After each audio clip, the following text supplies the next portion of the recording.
Salam planter Indonesia. Assalamualaikum warahmatullahi wabarakatuh. Sebuah pertanyaan yang muncul dari sahabat-sahabat Brondol yang menanam sawit kemudian ditinggal atau baru beli ladang yang dalam posisi yang seperti ini. Mungkin akan muncul sebuah pertanyaan, bagaimana sih Pak Pendi, bagaimana memperbaikinya?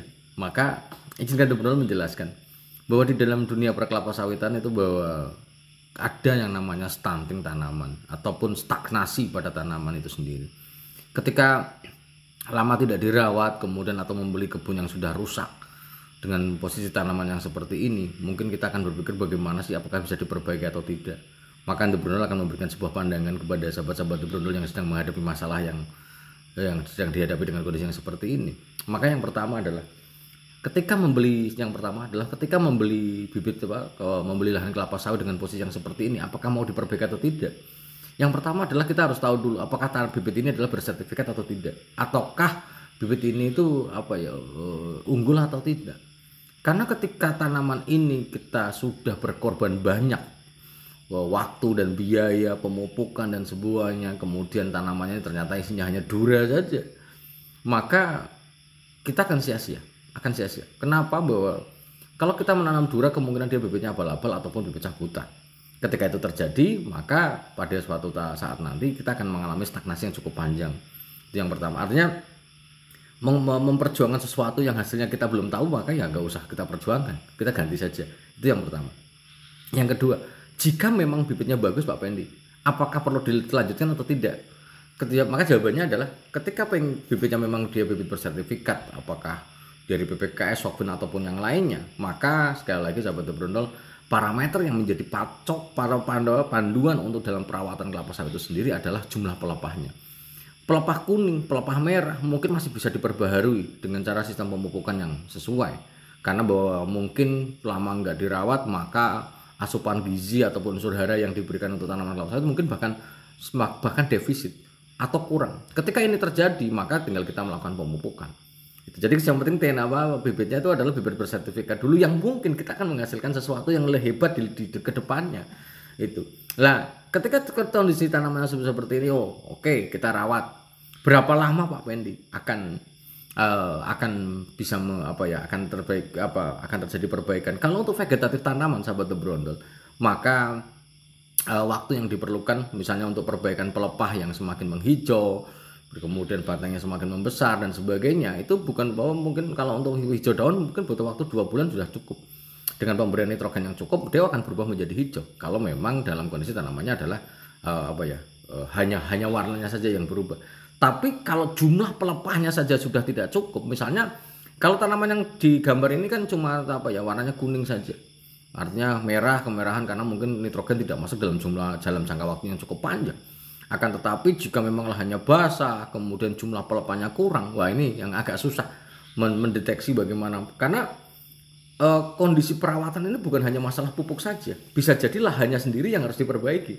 Itu. Ketika kita ngomongin lahan misalnya sahabat The Brondol, apakah lahannya gambut tergenang atau tidak, apakah perlu diperlukan parit atau tidak, ini juga menjadi hal yang signifikan untuk perbaikan lahan kita ke depan. Itulah. Kemudian kalau untuk Pak Pendi, apakah nanti kapan bisa berbuah normal? Ya sekali lagi sangat butuh waktu yang cukup panjang. Ingat bahwa pemupukan yang kita berikan pada hari ini itu bisa signifikan terhadap buah itu 17 sampai 24 bulan yang akan datang. Butuh waktu yang cukup panjang. Sehingga hal yang ketiga yang harus saya sampaikan, ketika mau merawat seperti ini maka butuh modal, apalagi membeli yang seperti ini. Membeli kondisi lahan yang lama tidak dirawat berarti sama dengan kita harus memiliki dua modal. Yang pertama untuk modal untuk membelinya, yang kedua adalah modal merawatnya. Karena modal membelinya sendiri mungkin kita dapat, tapi merawatnya tidak, ya sama saja. Tidak akan mungkin kembali investasi dana yang kita untuk budidaya kelapa sawit itu. Dan yang selanjutnya, bagaimana Pak Pendi langkahnya jika memang kebun ini adalah saya beli bibit yang memang bersertifikat bagus Pak Pendi, tapi saya tinggalkan waktu itu dalam kondisi yang seperti ini.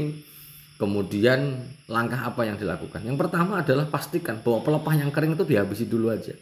Pelepah kering yang dihabisi dulu, tapi ingat bahwa pelepah kering jika memang sudah sampai gundul sampai atas berarti ada sesuatu yang salah.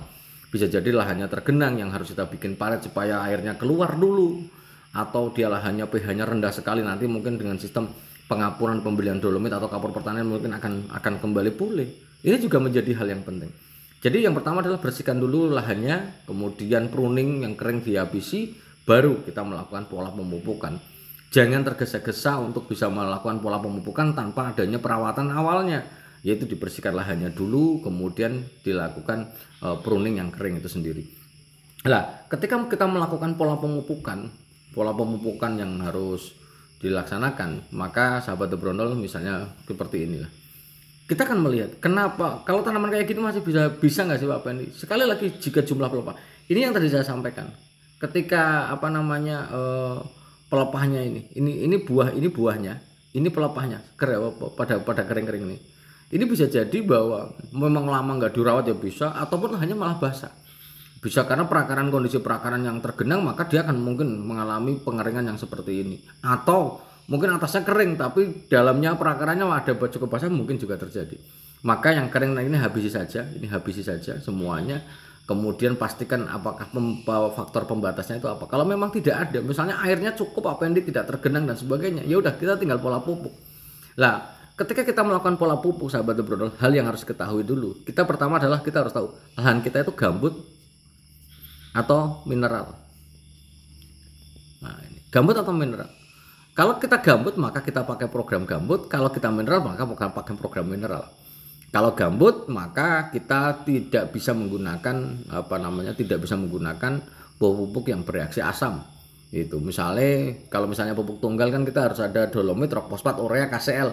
Ya, dolomit, rok fosfat, urea, KCl ini sebenarnya bisa digunakan di gambut dan di mineral. Akan tetapi mungkin dari tetangga sebelah ada yang ngasih tahu bahwa untuk cepat misalnya fosfornya pakai TSP, kemudian magnesiumnya pakai kiserit misalnya. Nah, itu ureanya nitrogennya pakai ZA. Di gambut tidak dibenarkan. Sekali lagi, di gambut tidak dibenarkan. Kemungkinan tidak dirawat, pH-nya ini cukup masam. Ini pH-nya ini masam sekali.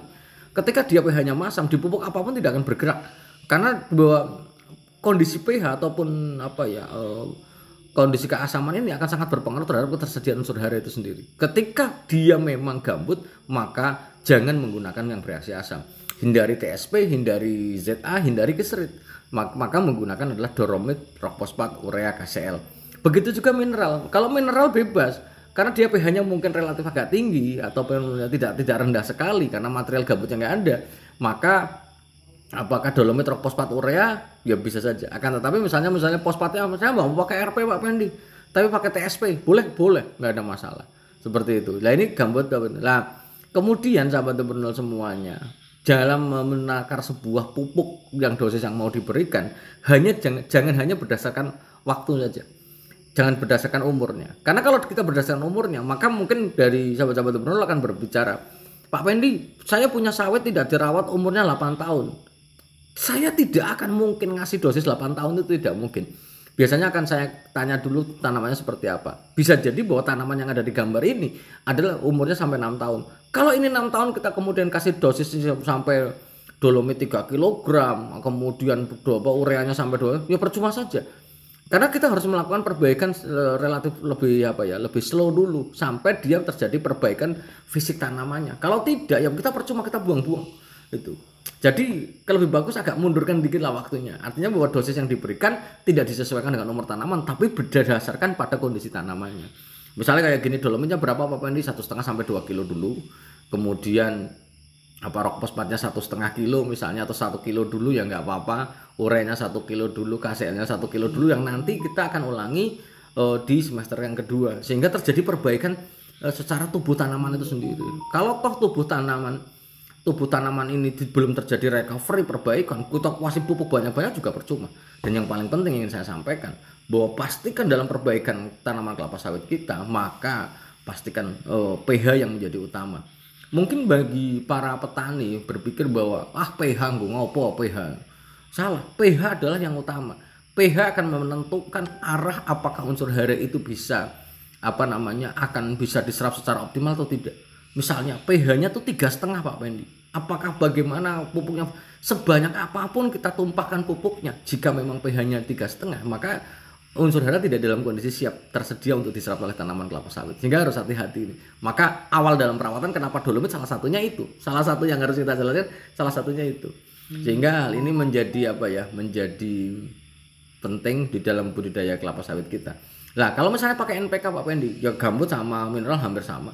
Kalau seperti ini kita memang mau pakai 13 8 27 10 ya boleh saja, mau pakai 16 16 ya ada, boleh saja.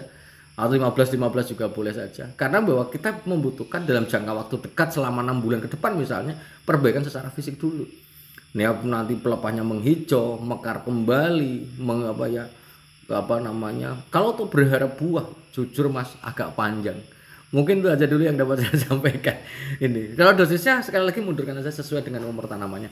Semoga Allah memberikan kesehatan dan kebahagiaan tanpa syarat bagi kita semuanya, dan itu mungkin sedikit gambaran bagi sahabat-sahabat obrol yang mau mengusahakan lahannya yang lama ditinggalkan atau membeli lahan kelapa sawit yang sedikit tidak terawat. Terima kasih. Salam Planter Indonesia. Assalamualaikum warahmatullahi wabarakatuh.